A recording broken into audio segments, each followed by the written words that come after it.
Boa tarde, eu sou Marcelo Calil, eu sou diretor clínico do Instituto Brasileiro de Controle do Câncer, o IBCC. O Instituto Brasileiro de Controle do Câncer tem por sua tradição, desde a sua fundação, cuidar e lidar com as doenças oncológicas, principalmente das mulheres.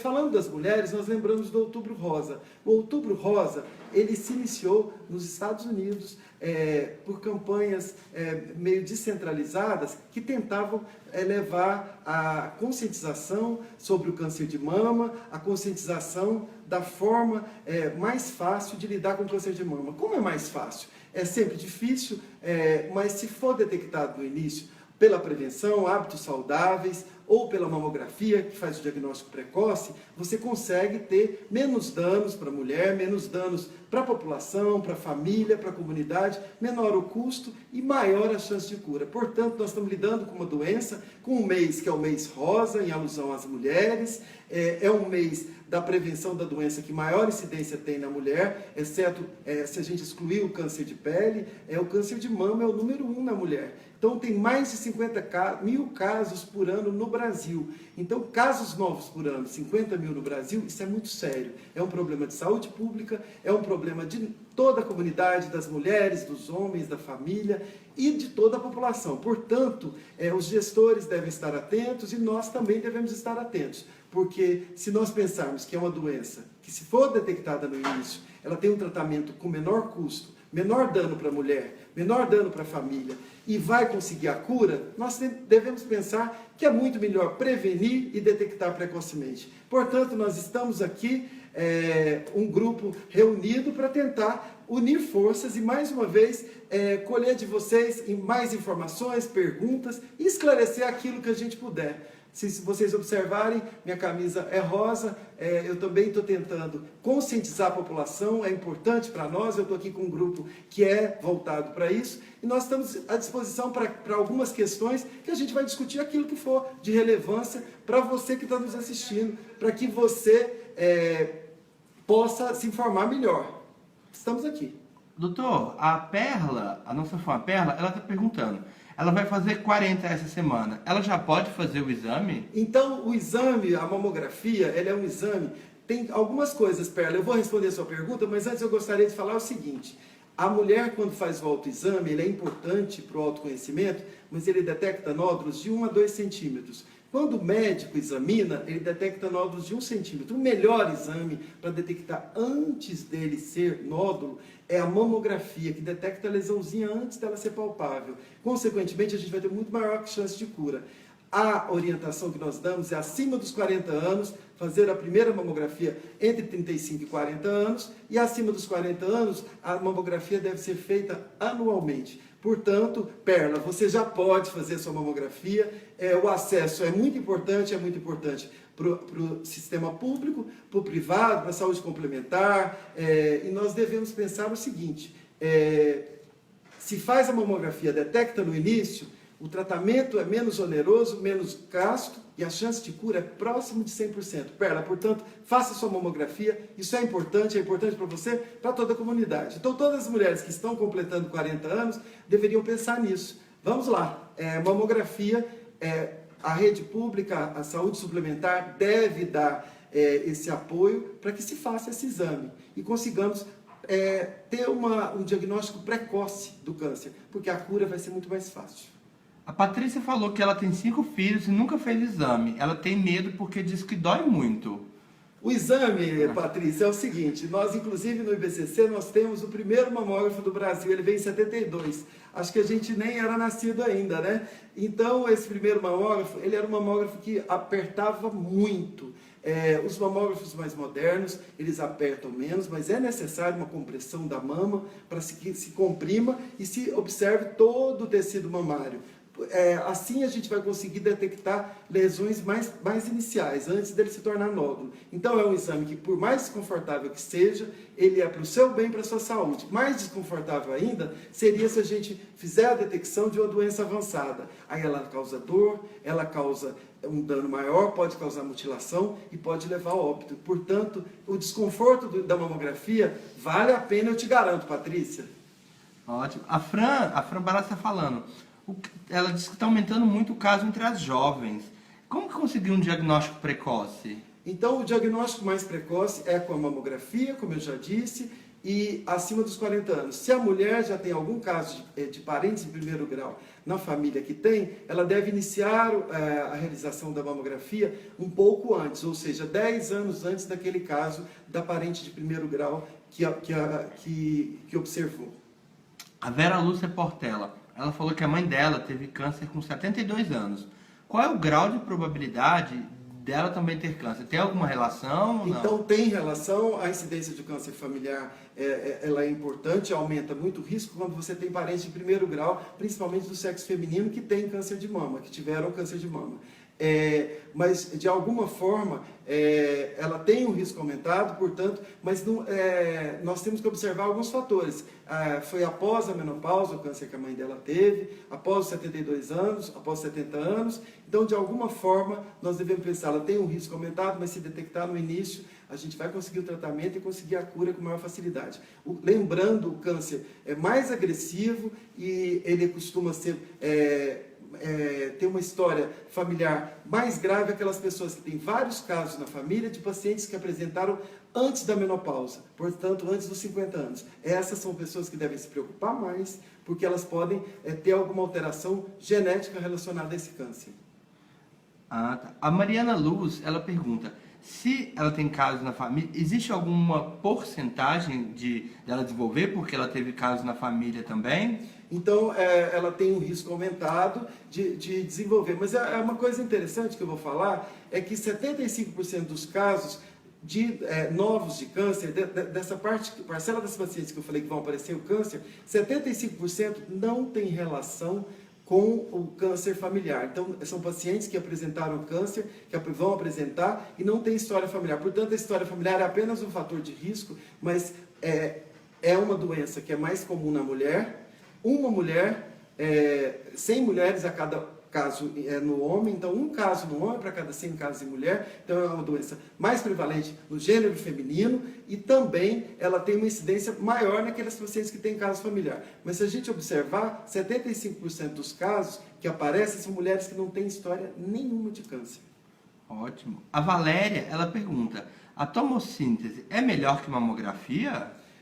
Até o momento, o exame que é consagrado é a mamografia, é o exame que o Serviço de Saúde Pública deve disponibilizar, é o exame que a gente tem segurança e que a gente tem uma série histórica. A gente tem estudos que confirmam e afirmam que a mamografia ela diminui a mortalidade pelo câncer. E, portanto, se a gente detectar mais cedo, a mamografia ainda é o melhor exame, é o estabelecido, é o que a saúde pública deve propor e que a gente deve, em outubro, lembrar. É uma alusão à mulher, uma preocupação que a gente tem, ao câncer de mama, e o exame do câncer de mama é a mamografia.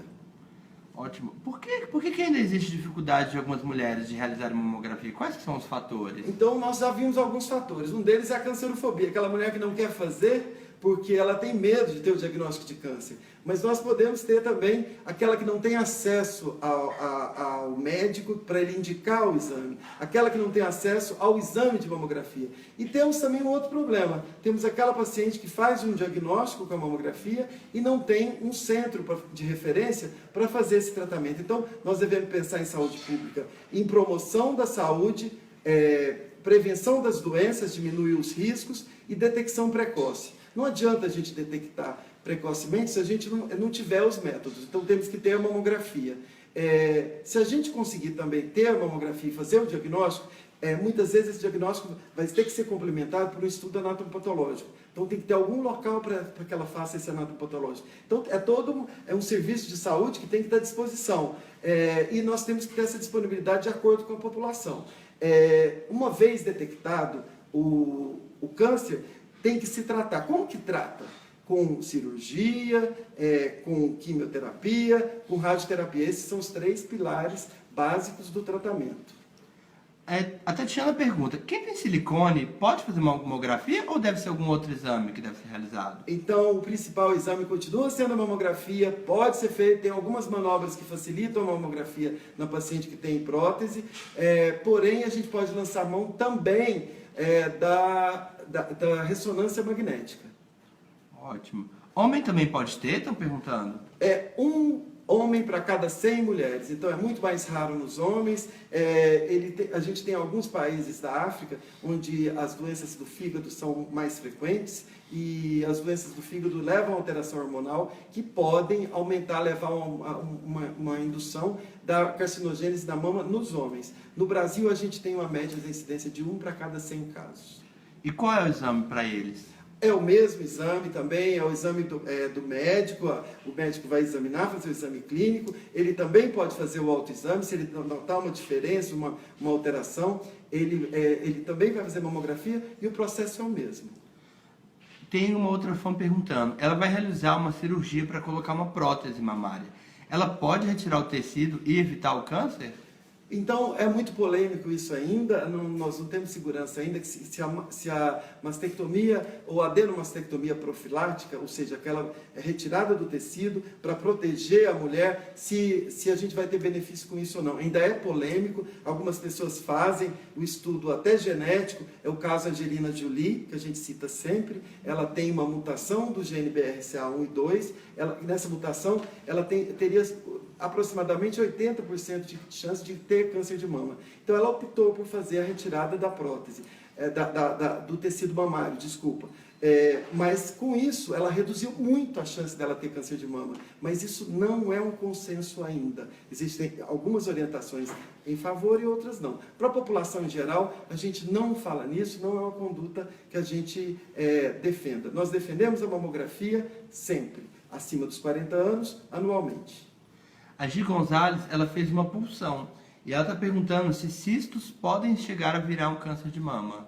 A gente tem ideia que o que a gente acredita é que as mulheres mais jovens, elas têm maior chance de ter, quando elas têm nódulos, a maior parte das vezes, elas têm mamas densas e esses nódulos, aí o exame melhor se torna o ultrassom. Quando ela é muito jovem, abaixo dos 35, 30 anos, e quando tem cisto, faz-se a punção, pode-se estudar esse líquido retirado, mas se não ficar nenhum nódulo residual, não há necessidade de retirar nenhum tecido, apenas a punção desaparecendo o nódulo, ela está tratada e não há o menor problema.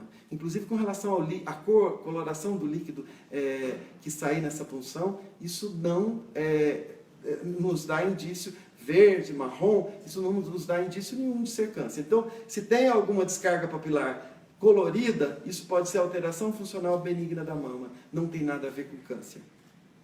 Há várias fãs, uma pausa aqui para dizer que várias fãs estão te dando parabéns pelo Dia do Médico. Muito obrigado. E continuando, estão perguntando, o câncer de mama tem a ver com hormônio? Tem um pouquinho a ver com hormônio, sim.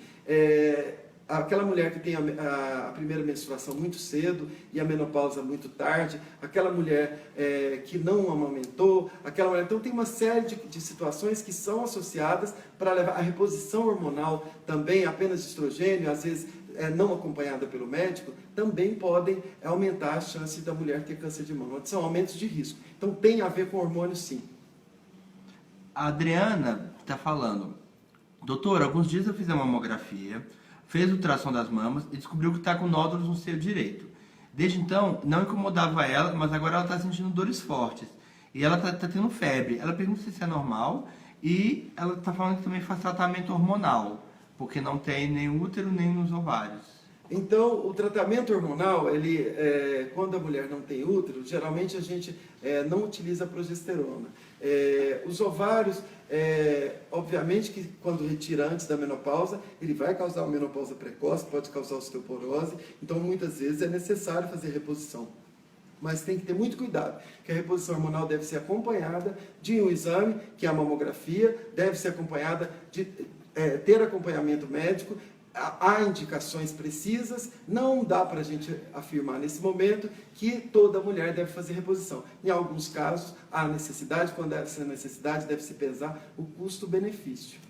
E o problema com o hormônio, ele pode facilitar uma pessoa a ter câncer? Então, o hormônio pode ajudar na indução da carcinogênese, ele pode ajudar, e se o câncer for receptor positivo, ele vai ser estimulado por esse hormônio. Então, muitas vezes, se já existir, ou se ele aparecer durante a reposição, ou se fizer a reposição hormonal, ele pode ter uma progressão mais rápida, sim. Isso é uma verdade. Tem uma outra fã que pergunta, ela fala que entrou na menopausa aos 37. Tem algum risco? Quais são os riscos para ela? Então, a menopausa muito precoce, ela pode levar a ausência do estrogênio mais cedo, antes dos 40 anos, ela pode levar a doenças cardiovasculares, principalmente a doenças dos ossos, a osteoporose, que é o enfraquecimento dos ossos. Então tem que se pensar assim, quando a mulher é muito jovem e tem a menopausa, podemos pensar em reposição, porém tem que ser altamente consciente com acompanhamento médico. Tudo é possível desde que se faça um acompanhamento médico e esse médico tem que estar preparado para fazer isso. Então faz parte de todo aquele cenário que eu coloquei na saúde pública, termos atenção primária, secundária e terciária para lidar com os graus de complexidade de menor para o maior, desde a orientação, promoção da saúde, a detecção de doenças, aí vai passando para o secundário, faz um diagnóstico, o terciário vai fazer um tratamento, um grande centro que é o nosso, que é terciário, que tem tudo isso. Nós fazemos o diagnóstico,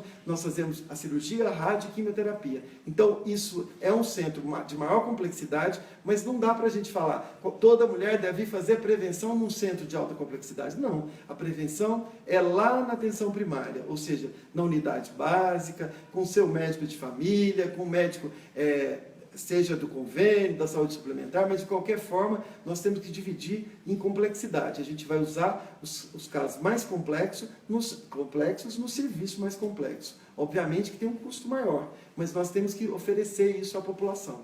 E nesse caso, nós estamos falando do mês de outubro, e hoje é 18 de outubro, é um mês dedicado às mulheres. Eu queria parabenizar meus colegas médicos. Eu tenho um número de alunos muito grande, ex-alunos, eu não chamo nunca de ex-alunos, a gente continua sendo aluno sempre. E eu queria lembrar também, independente da religião de qualquer um, nós acreditamos que cada um tem a sua crença, mas só para lembrar, o dia 18, eu não sei se vocês sabem, mas é o dia de São Lucas. Então, São Lucas, ele está na Bíblia, ele tinha o poder da cura, ele tinha o dom da cura. Talvez isso esteja relacionado a esse dia, ser o dia do médico, mas de qualquer forma, como curiosidade, o São Lucas foi tido como o médico dos médicos. Mas vamos lembrar que o médico dos médicos não está por aqui, ele talvez seja o criador. Uma última pergunta, doutor.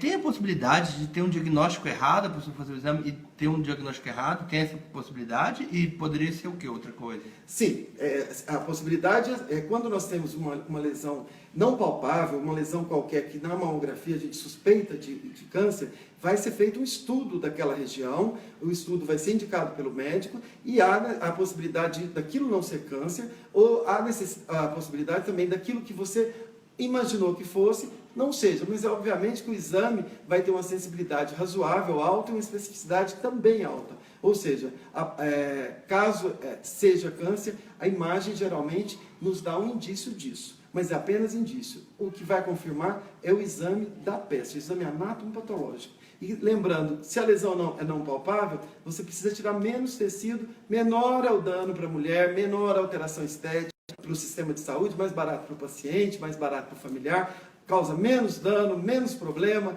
O tratamento pode ter algum efeito colateral também? Pode, mas a gente tem um tratamento. Mas vamos lembrar, aquela dorzinha, a pequena dor da mamografia lá, ou se é alguma dor, o desconforto, ele é muito pouco diante do que a gente pode prevenir. A gente está falando de mulher, de outubro, de rosa e de prevenção do câncer. No caso do câncer de mama, a gente fala de detecção precoce. Para a detecção precoce, o autoexame é válido, o exame do médico é importante, mas o exame que mais a gente vai valorizar é a mamografia. Portanto, o serviço de saúde tem que fornecer a mamografia para as mulheres acima de 40 anos realizarem anualmente. Muito obrigado, doutor. Obrigado pelo seu tempo, obrigado por tirar as dúvidas das nossas fãs. E se o senhor quiser deixar um recado para todas elas, e aí de Outubro Rosa e do seu dia? E dia 22 é o dia da formatura dos alunos de medicina da São Camilo. Nesse dia 22 também é meu aniversário. E nós estamos assim com uma série de eventos e estamos promovendo o Outubro Rosa mesmo. Lembrar do câncer de mama no alvo da moda, que o IBCC é o representante dessa campanha no Brasil. É uma campanha que foi criada pelo Ralph Lauren, que lembra aquele alvo da moda. Esse alvo deve mobilizar todas as pessoas da moda e da comunidade, que nesse momento a gente está voltado para isso, a nossa preocupação é com a mulher e com a prevenção de um câncer que vai acometer mais de 50 mil mulheres num ano no Brasil. Então vamos lutar, essa luta é válida. A página do Facebook é drdadorato.marcelo com 2 L's, Calil, e vocês podem entrar lá e a gente tenta esclarecer as dúvidas. Tem algumas coisas que a gente tem um apoio da assessoria. A assessoria tem algumas pessoas que nos ajudam, mas eu faço questão de ver cada caso, cada elogio, cada questão, cada colocação, e nós começamos agora e a gente espera ter esse poder da comunicação e de levar informação e levar saúde, promover a saúde, principalmente para a mulher nesse mês que é rosa. Os monumentos estão iluminados de rosa para lembrar, a mulher precisa desse cuidado. No caso, no câncer de mama, tem como detectar precocemente, conseguir a cura e conseguir promover a saúde. Eu acho que ninguém merece ter um diagnóstico tardio no mundo de hoje. A gente tem que se precaver e acho que as medidas estão aí, a gente tem as armas, vamos lutar, e a luta é essa e a luta continua. Vem novembro e novembro é azul. A gente volta a falar com vocês.